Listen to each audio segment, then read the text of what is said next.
أما بعد فأعوذ بالله من الشيطان الرجيم. بسم الله الرحمن الرحيم. قال الله تبارك وتعالى في كلامه المجيد والفرقان الحميد: وما الحياة الدنيا إلا متاع الغرور. صدق الله العلي العظيم. درود شريف پڑھو. اللهم صل على سيدنا وسندنا وحبيبنا ومولانا محمد النبي الأمي وعلى آله وبارك وسلم عليه بعدد كل معلوم لك دائما أبدا. अल्लाह तबारक व ताला दुनिया जे इंसाननि खे बाख़बर कंदे हिन दुनिया जी हक़ीक़त अजीब लफ़्ज़नि में बयानु फरमाई आहे. फरमायूं वमल हयात दुनिया इल्ला मताउल गुरूर. हीअ दुनिया ऐं दुनिया जो जेको कुझु साज़ो सामान आहे, जेको इंसान वटि आहे, इहो सभु जो सभु धोखो आहे, सभु जो सभु फ़ानी आहे, ख़तमु थियण वारो आहे. बल्कि हीअ सॼी दुनिया गॾाए खणी हीअं चऊं त सॼी दुनिया ई धोखो आहे. दुनिया जी जेका बि शइ आहे आरज़ी आहे. जेॾी बि भली जॻह हुजे, आहिस्ते आहिस्ते पुराणी नेट ख़तमु. भले खां भलो कपिड़ो हुजे, नए खां नओं हुजे, पाइबो मेरो थींदो, धोपंदो चुड़ंदो, आख़िर ख़तमु. केॾी भली गाॾी हुजे, इस्तेमालु थींदी, पुराणी थींदी, आख़िर ख़तमु. हीअ त चुड़णु पुराणे थियण खां पोइ, पर कॾहिं कॾहिं नईं जो बि मोकारो आहे. कॾहिं कॾहिं नओं कपिड़ो बि धोखो थो ॾे, कॾहिं कॾहिं नयूं जॻहियूं बि धोखो थो ॾियनि. चवंदा आहियूं त इंसानु पैदा थींदो आहे, बचपन, पोइ जवानी, पोइ पोढ़, पोइ मौत. पर न, कॾहिं कॾहिं पोढ़नि जे कुलनि ते जवाननि जा जनाज़ा हूंदा आहिनि. माना ॼमण जी तरतीब आहे, मरण जी काई तरतीब कान्हे. पीउ वेठो आहे, पोटनि जा जनाज़ा पियो पढ़े. भाउ वेठो आहे, अबे अम्मा जे मौजूदगी में पंहिंजे औलाद जा जनाज़ा पियो पढ़े. मालूम थिए थो इहा सॼी दुनिया आरज़ी, धोखो धोखो धोखो. अल्लाह सां हिन दुनिया खां इंसान जी रग़बत छॾाइण लाइ इहे लफ़्ज़ फरमाया वमल हयात दुनिया इल्ला मताउल गुरूर. हीअ दुनिया जी ज़िंदगी, हीअ दुनिया सभु जो सभु धोखो आहे. पोइ इन्हनि लफ़्ज़नि जी तशरीह कंदे उलमा मुहद्दिसीन लिखियो आहे, जेकॾहिं कंहिंखे इहे लफ़्ज़ न अचनि सम्झमि त पोइ भले भला थोरो घुमी ॾिसे, थोरो घुमी ॾिसे दुनिया जी ज़िंदगी. जीअं असां चवंदा आहियूं सिंधीअ में, रुलियल पिनियल माण्हू ॻाल्हि खे झटि सम्झंदो आहे. सिंधीअ में अञा ॿियो बि लफ़्ज़ चवंदा आहियूं, अलाह करे बुरो न लॻे, चवंदा आहियूं त रन रुले त भुले, मर्द रुले त खुले. माना जेको रुलंदो आहे उहो वधीक खुलंदो आहे. मर्दनि में अलाह ताला औरतुनि खे ढके.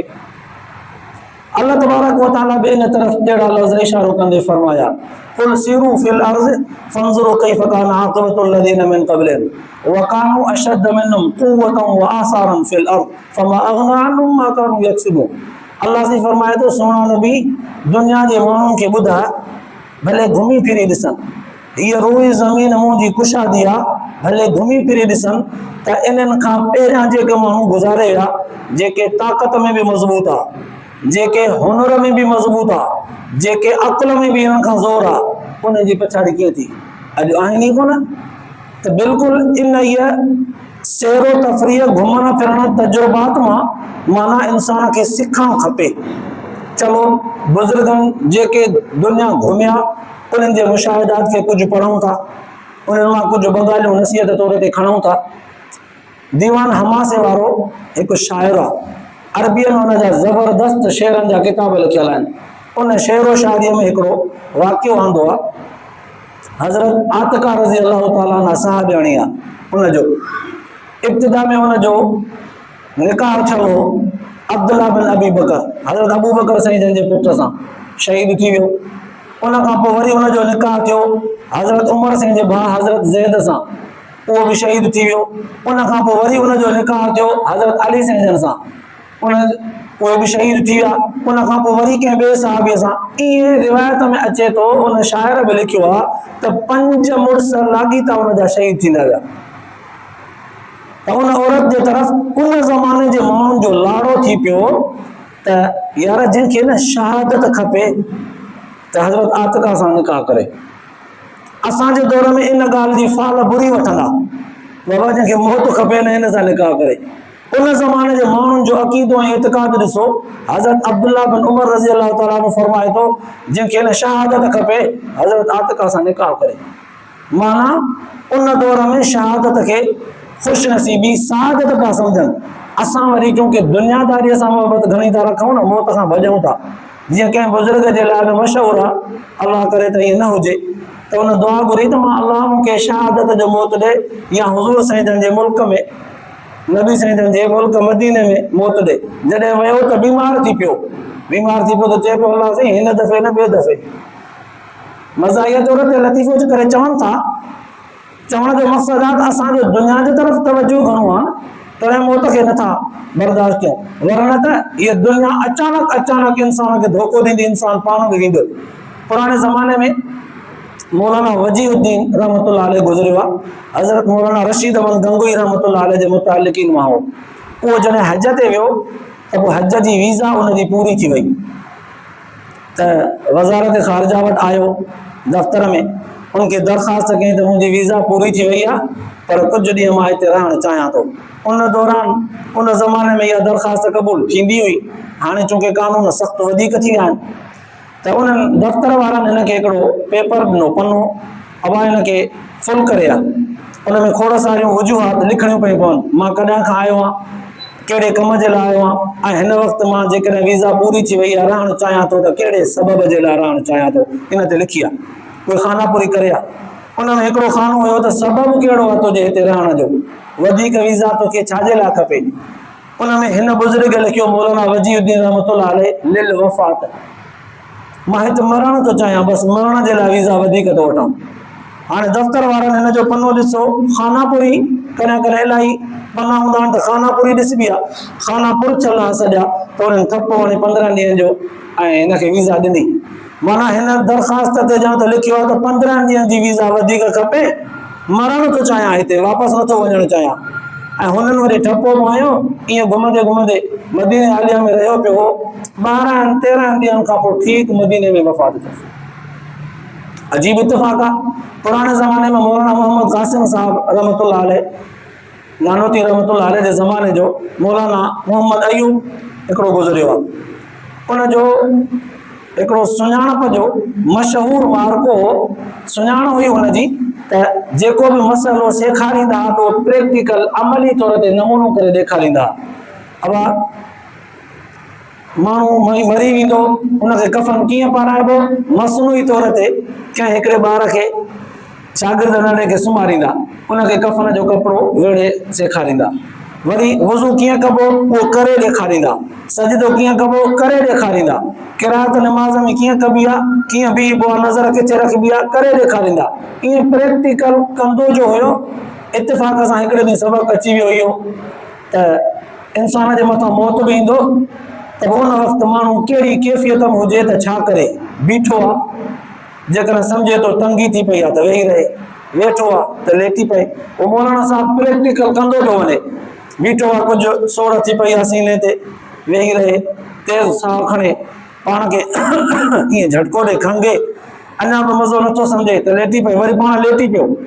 वरी सम्झई त शागिर्दनि खे सेखारींदो थो वञे, सम्झे जॾहिं माण्हू त हाणे मौत जा मुंहिंजा पोयां पसा आहिनि, त बिल्कुलु ईअं सिधो थी पाण सुम्हे। जीअं सिधो थींदो वियो तीअं साह निकिरंदो वियुसि।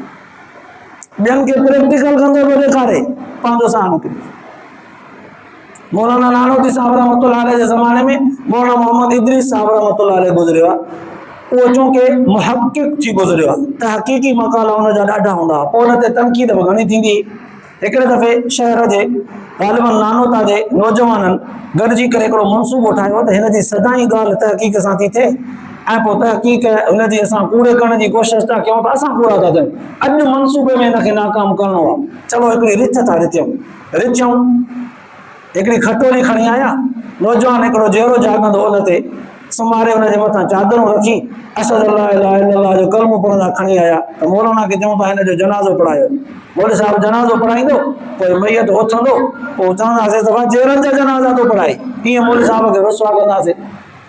जॾहिं उहो जनाज़ो करे खणी आया नौजवान खे अॻियां खटोलो रखियूं, मौलवी साहब चयो त माइटनि खां पुछो, बाबा अथसि को भाउ? हा हुयो भाउ अथसि। को ॿियो को मिट माइट, हा हे सभु पंहिंजा जनाज़ो पढ़ूं, हा पढ़ूं बाबा, हा ॿ दफ़ा टे ईअं पुछी करे बिस्मिल्लाह करे जनाज़ो पढ़े, जनाज़ो इहो जनाज़ो पढ़ी जॾहिं फारिग थिया त खटोले खे लोॾनि था, छोरा उठ न भला हाणे त थी वियो, किथे थो अचे, जनाज़ो पढ़जी वियो हाणे।